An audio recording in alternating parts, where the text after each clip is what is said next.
Hola, este es el video para la actividad 1 del extraordinario en el módulo 104, la psicología científica y sus sistemas teóricos. Presentaremos el tema de los sistemas teóricos de la psicología científica.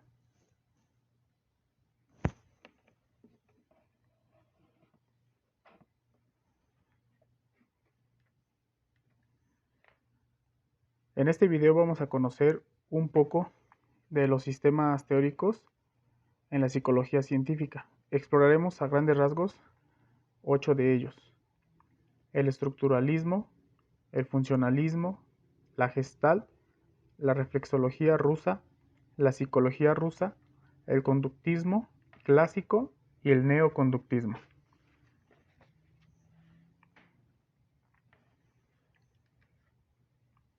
Estructuralismo. El estructuralismo surge en Alemania de la mano de Wilhelm Wundt, 1832-1920. Fisiólogo, psicólogo y filósofo, él desarrolla el primer laboratorio de psicología experimental.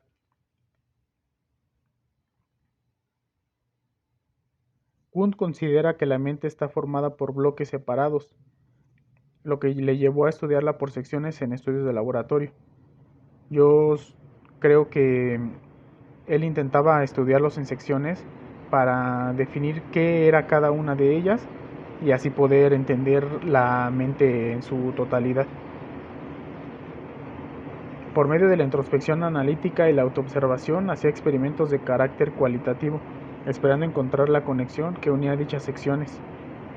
Wundt fue considerado el padre de la psicología, es considerado el padre de la psicología, porque se le considera el primer psicólogo. Él publicó el libro Principios de la Psicología Fisiológica en 1874 y publicó la segunda parte un año más tarde. Y fue su alumno Edward Tishner, 1867-1927, quien le dio el nombre de estructuralismo a esta corriente de pensamiento. Fue Tishner quien, al verse obligado a migrar a Estados Unidos, funda la Escuela Psicológica Norteamericana, de donde surgirá nuestro siguiente tema: el funcionalismo.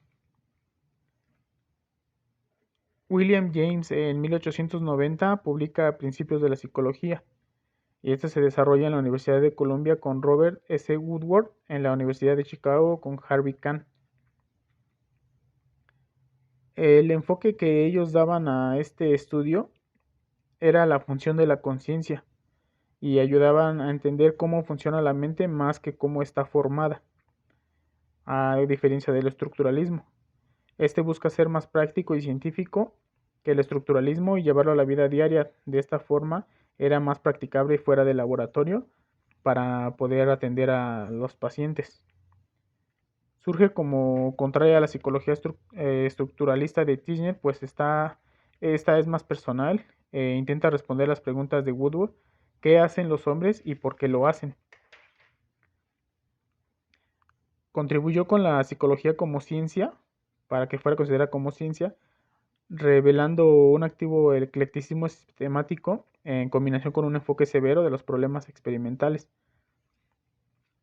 Y también desarrolló un método científico más correcto para poder estudiar las partes que componen la mente, porque el estructuralismo para ellos no era totalmente satisfactorio. También hacían uso de la introspectiva para poder analizar esta corriente. John Dewey y William James diseñaron los primeros cuestionarios y pruebas mentales y las observaciones objetivas del comportamiento. Y ellos fueron, me parece que fueron los fundadores de la psicología educativa. Gestalt. Esta corriente también surge en Alemania a comienzos del siglo XX, gracias a los trabajos de Max Wertheimer, Wolfgang Köhler y Karl Kofka. Ellos se vieron obligados a migrar a América debido a que los perseguían los integrantes del Partido Nacional Socialista, o sea, los nazis. Y el objeto de estudio de la psicología gestal es comprender lo que está pasando en la mente. Eh, Leí en Tortosa 1998 que la teoría gestal estudia los procesos mentales conscientes a pesar de ser una psicología científica. Y Brennan en 1999 nos dice que en la psicología de la gestal, el centro de las relaciones entre personas y entorno se denomina campo perceptual. Su principal característica es la organización, con una tendencia natural a estructurarse en esquemas de fondo y figura. Y también la Gestalt ayuda a distinguir lo que ve la mente, eh, el lugar en donde empieza y donde termina una observación. Uno de las frases de la Gestalt es: el todo es más que la suma de las partes, ya que la característica que le representa a la conciencia es el aspecto global, su organización y su estructura.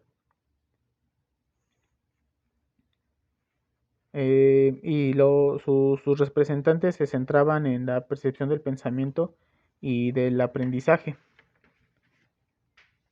Ellos, ellos crearon las leyes de la Gestalt. La ley de cierre, donde el cerebro se encarga de completar imágenes que están incompletas, pero solo cuando las reconocemos. Porque cuando no se reconoce una imagen, no se reconoce una cosa, no podría ser posible completarla. Como en, como en este ejemplo de los círculos, con el, bueno, con esta ley, vemos que se completan esos círculos y que hay un cubo. El cubo se podría decir que es de líneas blancas, y nosotros con la ley de cierre es que vemos realmente ese cubo porque reconocemos que es un cubo. La ley de la proximidad nos dice que las imágenes que están cerca se unifican en la mente y se separan de otras a pesar de que sean iguales.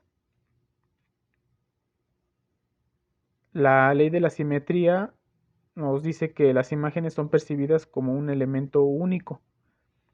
Volvemos a este ejemplo del cubo, que en realidad son diferentes imágenes, pero nosotros en nuestra mente la juntamos en una sola y en nuestra mente formamos un cubo.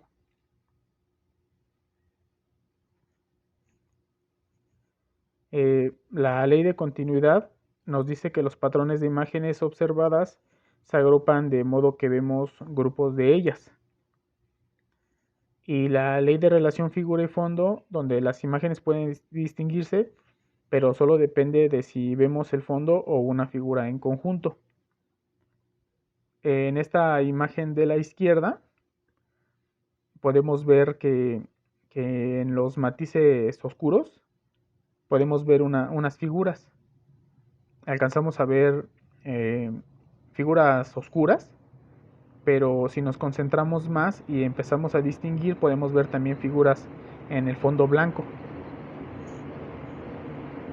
Ahí estamos relacionando las figuras y el fondo blanco, ya que vemos las figuras blancas y el fondo negro, o vemos las figuras negras y el fondo blanco.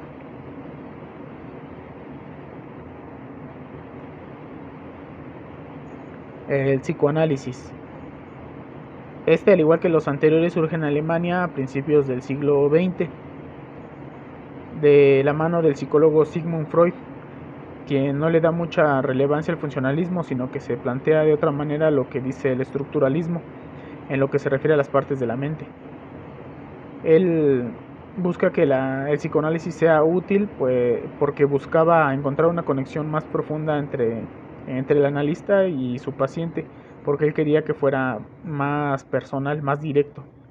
Y a diferencia de las corrientes anteriores, el psicoanálisis es una forma de entender la mente, es una forma menos científica. Él, él, Él abarcaba lo que es la psicología del inconsciente y la observación clínica. Él fue el creador de un sistema llamado la teoría del ello, yo y el super yo. Y con eso nos explica que el ello son los instintos primarios, es lo que, como dice la imagen, es lo que queremos y es la reacción ante las necesidades básicas fisiológicas.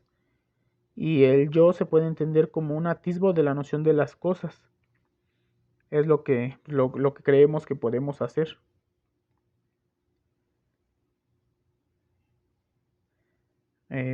Mientras que el super yo entraría en la conciencia, la toma de decisiones y la elección, por ejemplo, en cuanto a lo que es correctamente, lo que es moral y amoral. Y mediante el estudio de lo anterior expone el consciente y el inconsciente, que son estados de la mente que influyen en la conducta de los individuos. Y a pesar de que hoy día está prácticamente descartada en su mayoría, algunas partes siguen vigentes como la etapa anal en el desarrollo de los bebés, que también le llaman el desarrollo psicosexual, y también otro que es el complejo de Edipo. Esos también siguen siendo vigentes en la actualidad. Reflexología rusa. Esta doctrina psicológica parte de la llamada psicología objetiva. Rechaza el mentalismo de Wundt, pero debido a sus políticas de Rusia en esa época, solo tenía impacto en la sociedad rusa como tal.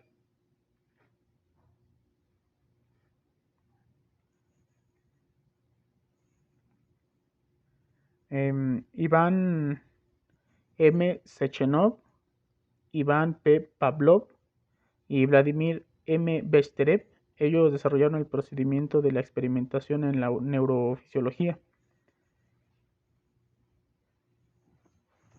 con interpretaciones estrictamente mecánicas de procesos subjetivos y de la conducta manifiesta.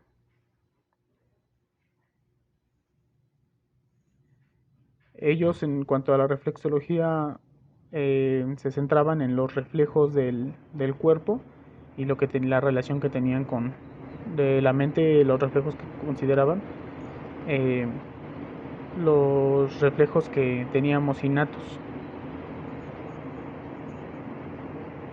Y este constituye un precedente al conductismo. Psicología rusa. A partir de 1922, la psicología fue básica para el reordenamiento de una sociedad regida por autoridades con mentalidad muy anticuada.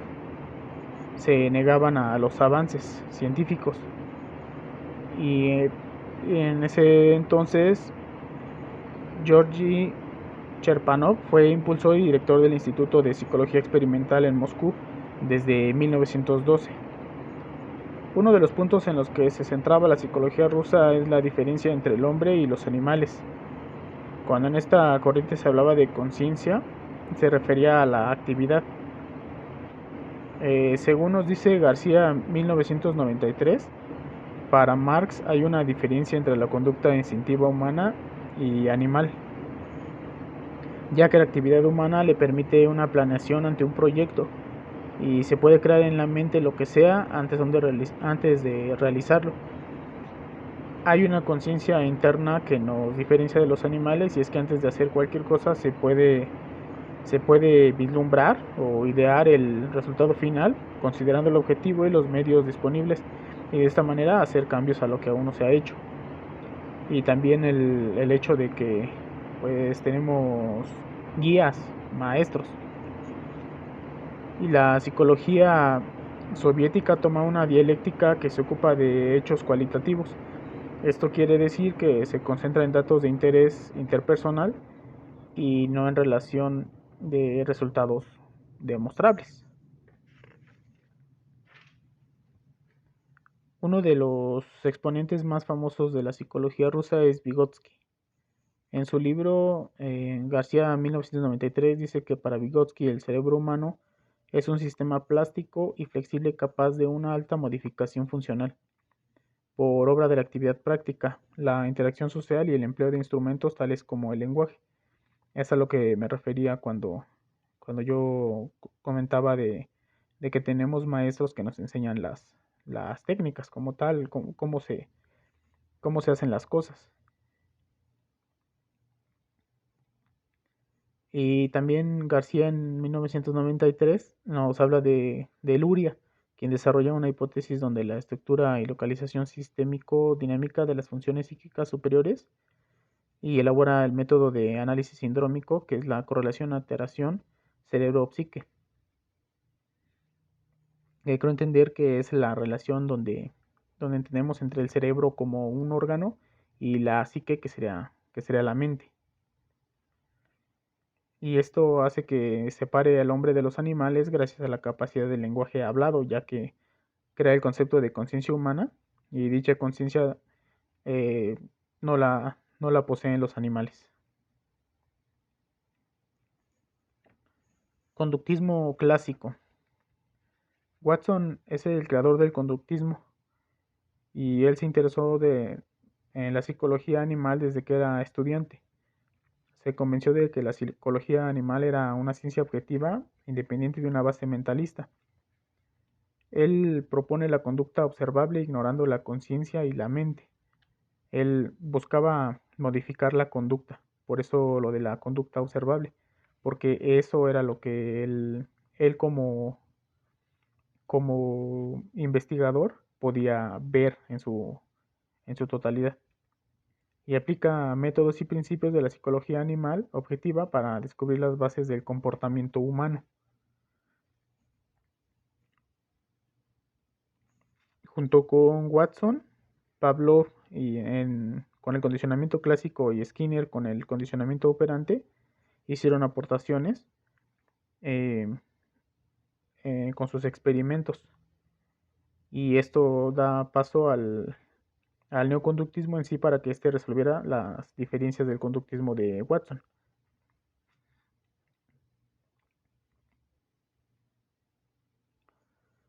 Neoconductismo. B.F. Skinner, a principios del siglo XX también, siguiendo los postulados de Watson, a partir de la década de los 30, él usa el positivismo lógico y la teoría de la investigación. Y partiendo de esto, Tolman, Hull y Guthrie dan forma al neoconductismo.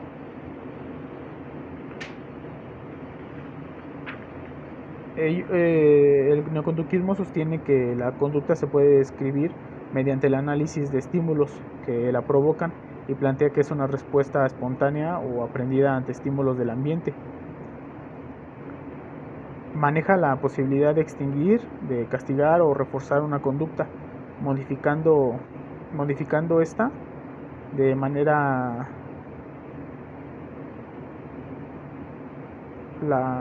modificando la conducta de los individuos. Es como en este otro ejemplo de conductismo. Es un experimento de Watson, podemos retomarlo, donde nos habla del experimento del niño Alberto. Me parece que tenía 11 meses el bebé y él no presentaba temor a los, a los objetos que le acercaban. Entonces, al acercarle, si mal no recuerdo, un conejo, él pues lo tocaba y no le tenía miedo. Pero al mismo tiempo daban un golpe, creo que a una mesa. Entonces el bebé empezó a relacionar que el conejo con a que se espantaba con el golpe en la mesa. Entonces, cuando lo empezaron a condicionar de esta manera, em, después ya sin el conejo, solamente con el golpe, pues se espantaba. Y después, solo con el conejo, su mente relacionaba el golpe con el conejo, el susto que le daba. Entonces empezó a cambiar su conducta como tal. Y, y después Watson quiso seguir con el experimento para extinguir esta conducta, pero ya no tuvo acceso al bebé. Pero presentó sus postulados de cómo tenía planteado extinguirlo. Es similar a lo del condicionamiento operante. Lo, lo importante es estudiar la conducta de los seres vivos, entendiendo por conducta el comportamiento directamente observable por los ojos del psicólogo. Es a lo que nos referíamos anteriormente, o identificando a través de un instrumento que nos permita su medición y cuantificación. Y los fenómenos tales como el pensamiento o los sentimientos no son susceptibles de ser estudiados, ya que no se puede observar dentro de la cabeza de una persona para ver si tiene para ver qué sentimientos tiene o en qué está pensando. Solamente se puede observar lo que hay en el exterior. En, en este caso del neoconductismo, Tolman nos aporta que la conducta forma parte del propósito en un organismo, y Hull dirigió científicamente eh, el Yale Institute of Human Relations, creo que así se pronuncia, y Guthrie habla de la continuidad. Si uno presenta una conducta en determinada situación, es altamente probable que ésta se repita en una situación similar. Igual nos estamos condicionando tal vez a nosotros mismos, pensando que cierta conducta es correcta. Y este neoconductismo nos da la probabilidad y prevención en el ámbito del aprendizaje y el desarrollo de predicciones cuantificables en la posguerra, además de que ayuda para el desarrollo de la inteligencia artificial para la resolución de problemas por medio de programas de cómputo para intentar simular el comportamiento humano.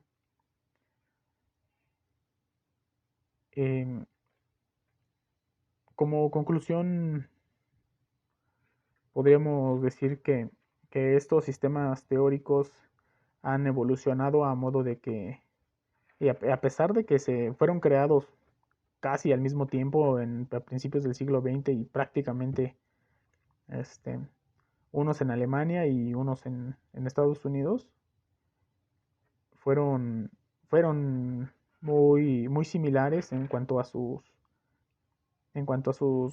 pensamientos, y fueron evolucionando, como dije, para llegar a hoy en día a ser aplicables. Me parece muy interesante lo que nos da Pablo con